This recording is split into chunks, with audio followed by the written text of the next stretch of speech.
November 2021, senior year. With the exciting prospect of a senior trip slowly approaching the horizon, 6 seniors search for means to fund their adventures. At the time, I had recently seen a video by someone else who had hosted a Bedwars tournament for their school, and so I brought up that we could do the same and charge entry fee for some cash. The idea was received fairly well by our group, or at least better than I thought considering how outlandish it was, and thus we began devising strategies for how to make maximum fun and profits. Over the course of the next couple days, we organized a plan. After some brainstorming, we decided to build a Bedwars map from scratch using command blocks. Then, the day of the tournament, 4 of us would each bring our Xbox and 2 controllers. The tournament would be bracket style, with matches of 4 teams of 2, where the last 2 teams alive would move on to the next match. Here's a photo of our so-called plan. We had big dreams, and I had poor art skills, but we made it work. Now, longtime viewers of my content, whether on YouTube or my podcast, go check out Digging the Hole Deeper wherever you find your podcasts. These longtime viewers will know that I went to a small private school. This critical detail meant that our tournament would really only end up getting approximately 16 players for 8 teams, meaning 2 preliminary matches leading to a final match. The good news is that this small of a bracket makes the visuals for this video really nice. The bad news is that we wouldn't be able to bring in much of a profit. Our entry fee of $5 a person meant that we would only be able to bring in about $60. It ain't much, but every little bit helps, and we realized that this would be more of a fun thing anyway. To help ensure maximum profits, we opened the tournament up to anyone in our school, which was all the way from pre-K through 12. The tournament was to be held on the last day of school before Christmas break, the day that schools usually do their Christmas parties. This makes sense for a good day so that we wouldn't impede on normal classroom activities. However, the elementary grades all had their own Christmas parties, so the only participating members of the tournament would be our junior high and high school. So, we barely made our estimated 16-person attendance. But the first true hurdle was getting our school staff on board. I have no complaints whatsoever about our staff, but I don't blame them for being hesitant. On top of this, none of our staff know what Bedwars is, and only one knows what Minecraft is. Surprisingly, after bringing it up to one of our teachers, they seemed to be fairly tolerant of the idea. One awkward Bedwars explanation later, and we got the go-ahead to bring it to our administrator, who was also my Spanish teacher. I'm inclined to believe that I was the teacher's pet for Spanish. So, with some convincing, the first school Bedwars tournament was set for Wednesday, December 15th.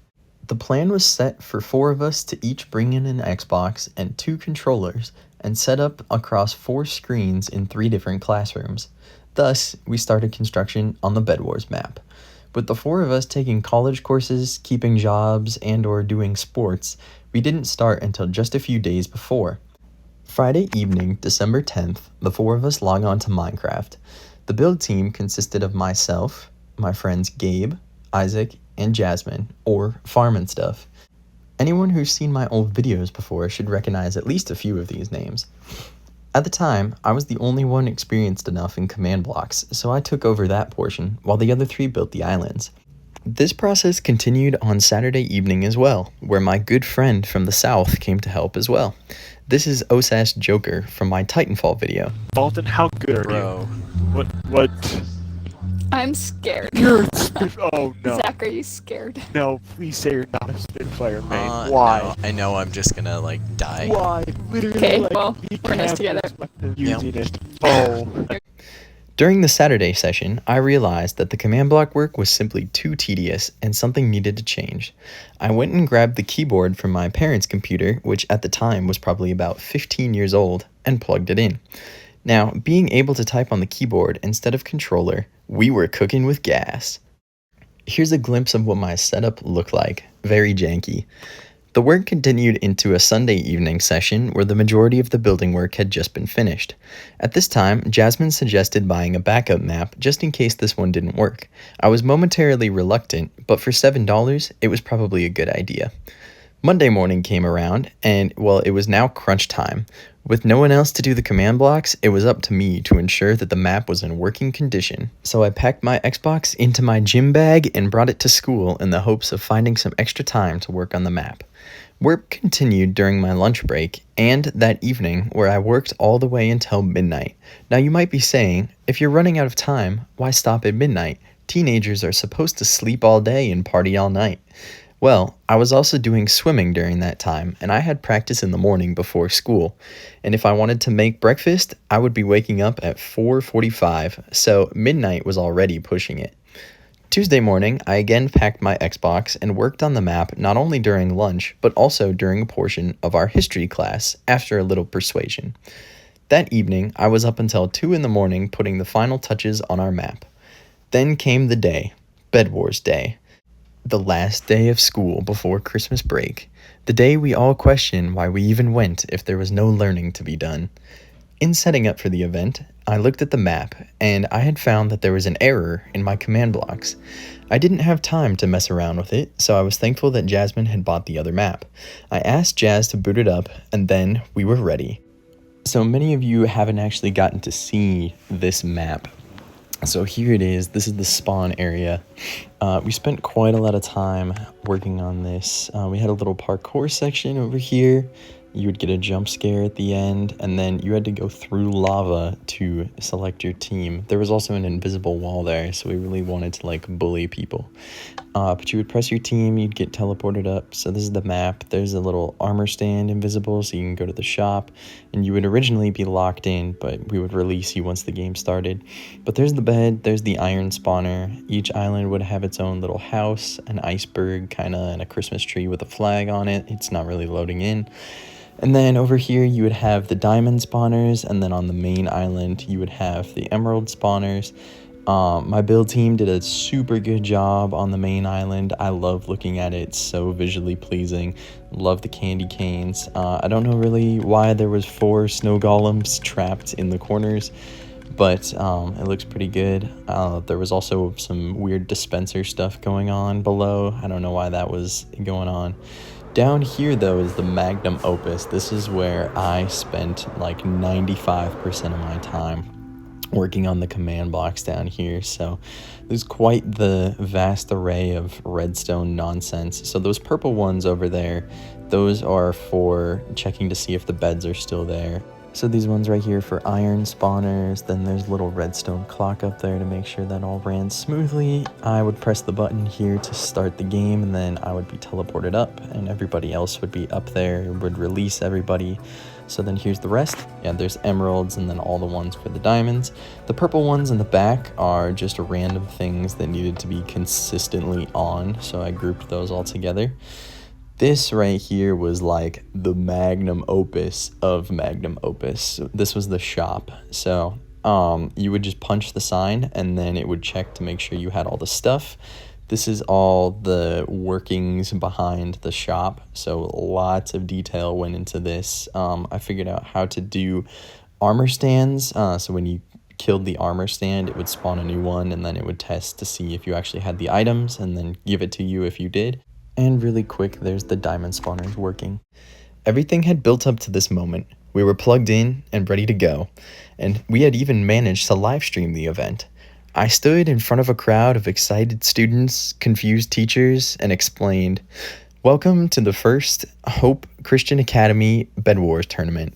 Words I had been excited to say for at least a month. Then I began to explain the rules. 8 teams of 2 would be split among 2 preliminary rounds, with the last 2 teams moving on to the finals. First place would get $15, second place $10, and third $5. And whoever had the coolest play would get a pair of Turtle Beach headphones. Gabe and I were the grasshoppers, and Jasmine and Isaac were the third placers. We put both of our senior teams in the same game so that hopefully at least one of us, if not both of our teams, would make it to the finals. Our prediction was that we would lose to a team of middle schoolers who had way too much time on their hands, and we would be able to take second and third, hence the name third placers. In the first game, we as seniors had a secret rule that we wouldn't attack each other until we were the last team standing. Eventually, though, Isaac broke the rule, and then chaos ensued. I don't actually remember much of the actual tournament. However, there was one moment that will stick in my brain for some time. You see, we had organized the senior teams in that way because Gabe and I at the time were better at Bedwars than Jasmine and Isaac. After Isaac had attacked us, I saw that Jazz, with her bow, was ready to fire.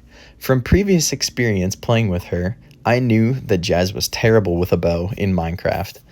I needed to get across this one block bridge, and our bed had been broken, but I knew that Jazz couldn't hit me. But that's where I was wrong. Then, the shot heard round the world. Jazz shot me perfectly in the middle of the bridge, eliminating me. The middle schoolers erupted in cheers, so loud in fact that I could hear it all the way down the hallway, 200 feet away, or more. Here's a rough layout of all the classrooms for reference. There was one team in this room, two in the other room, and then Gabe and I all the way down the hallway. The spectators were mostly in room 2, with 2 TVs, and for those middle schoolers, that was easily the coolest thing they had ever seen in their short lives. Other than that insane moment, it was a pretty great game. Jasmine and Isaac eventually moved on to the finals, where they placed either 3rd or 4th, and everybody had a great time. Our hope was that this would eventually turn into an annual tradition so that everyone could enjoy Bedwars. And the younger grades did try, but they were almost immediately shut down. From what I heard, the school staff just blindly agreed to letting our class host without knowing what Bedwars actually was. Now that they know, they're not exactly fans. So, to those staff watching, because I know you do, thank you, we loved the support. But realized that almost everyone was so stoked to be there, whether they were participating or just watching. But let it be known that this tournament will go down in our school's history. I still hear kids talking about it, so I guess the class of 22 is just better. As always, guys, thanks so much for the support. If you liked the video, consider subscribing. If you hated the video, I know there's at least one, write a comment on how I can improve. I love to keep making entertaining content, so your feedback always helps. Thanks again. Peace out, Girl Scout.